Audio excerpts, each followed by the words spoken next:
منیب فاروق صاحب ہمارے ساتھ موجود ہیں سینئر تجزیہ۔ اس کیس کا سامنے آنا منیب صاحب، اور اس وقت کیا ماحول بن رہا ہے، خاص طور پر اگر ہم بات کریں فیصل وارڈا صاحب کے بیان کی، وہ اپنے آپ کو یا یہ شو کر رہے ہوتے ہیں یا کسی طرح سے کہ مقتدر حلقوں کی ترجمانی کر رہے ہوتے ہیں، اور ان کا یہ بیان استعفیٰ کتنا معنی خیز ہے؟ بہت شکریہ مدثر صاحب۔ دیکھیے، جہاں تک بات فیصل وارڈا صاحب کی ہے تو وہ اس حکومت کو یا پاکستان مسلم لیگ نون یا ان لوگوں کو تو کوئی اتنا پسند نہیں کرتے، اور میرے خیال میں مسلم لیگ نون کی طرف سے بھی کوئی اتنی پسندیدگی فیصل وارڈا صاحب کے لیے نہیں ہے۔ بہرحال فیصل وارڈا صاحب کا مقتدرہ سے تعلق ضرور ہے، لیکن یہ جو احساسات اور جذبات وارڈا صاحب کے ہوتے ہیں یہ ان کے ذاتی ہوتے ہیں، اور اگر اس حکومت کی چھٹی کروانی ہے یا کسی کو انسیٹل کرنا ہے تو اس کے لیے فیصل وارڈا صاحب کی ضرورت نہیں پڑے گی، اس کے بغیر ہی بہت کچھ ہو سکتا ہے۔ لہٰذا یہ جو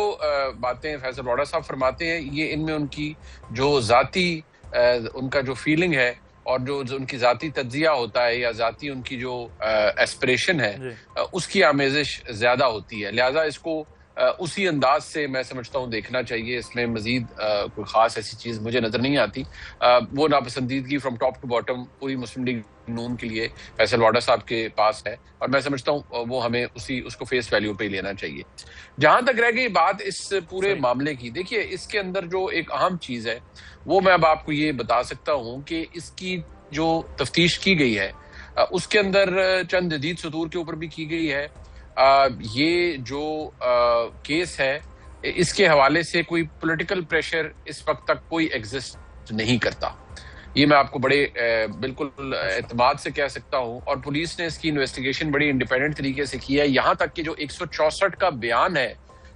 خاتون کا، ان دونوں خواتین کا، اس کے اندر بھی جو اسپین کا سفارت خانہ ہے اس کا جو لوکل یہاں پر لاہور میں جو کاؤنسلر ہوتا ہے یا جو بھی خاتون تھیں یا جو بھی مرد تھے، ان کی پریزنس کو یقینی بنایا گیا ہے بیفور دی میجسٹریٹ۔ 164 کے بیان کے اندر پولیس آتھورائز نہیں ہوتی قانونی طور پر میجسٹریٹ کے سامنے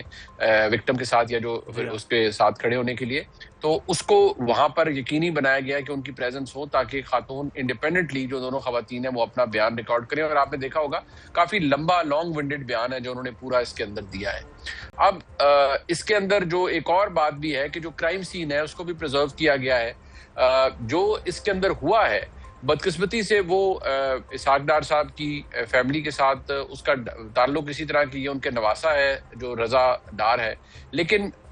اسحاق ڈار صاحب کا اس کے کیس سے یا ان کے صاحبزادے کا یا کسی اور کا تعلق نہیں ہے۔ یہ جو بھی کچھ ہوا ہے یہ والدین کی بدبختی ہے، میں یہی کہہ سکتا ہوں کہ یہ ایک چیز میں یہاں پہ بڑا امپورٹنٹ آپ نے جو بات کی ہے منیب صاحب، ڈار صاحب کی فیملی پہلے بھی کوئی سرکاری سطح پر ایسی کوئی چیز تھی نہیں، لیکن سوشل میڈیا پہ اس پہ بہت زیادہ بات کی جاتی رہی کرپٹو کے معاملے میں۔ اب پھر یہ کرپٹو کرنسی سے متعلق ڈار صاحب کی فیملی سکینڈلز میں پہلے بھی رہی، اب پھر یہ آ گیا۔ یہ ڈار صاحب کے لیے، ان کی سیاست کے لیے اور نون لیگ کی سیاست کے لیے آپ سمجھتے ہیں کہ کتنا نقصان دہ؟